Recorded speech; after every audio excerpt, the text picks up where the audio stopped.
Glass మినపప్పు, 2 గ్లాసులు బియ్యం నైటే నానబెట్టుకోవాలి. ఉదయం పప్పు బాగా కడుక్కొని బియ్యం, పప్పు 2 కలిపి గ్రైండ్ చేసుకుని పక్కన పెట్టుకోవాలి. ఇప్పుడు కుక్కర్లో 1 కప్పు శనగపప్పు వేసి బాగా నీళ్ళతో కడిగి 3 కప్పులు నీళ్లు వేసి 3 విజిల్స్ రానివ్వాలి.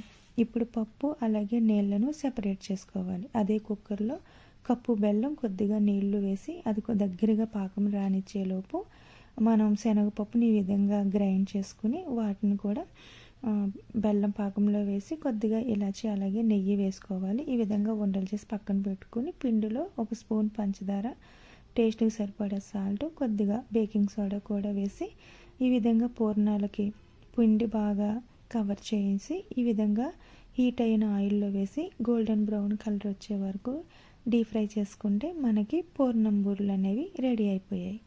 ప్లీజ్ మన ఛానల్ని సబ్స్క్రైబ్ చేయండి.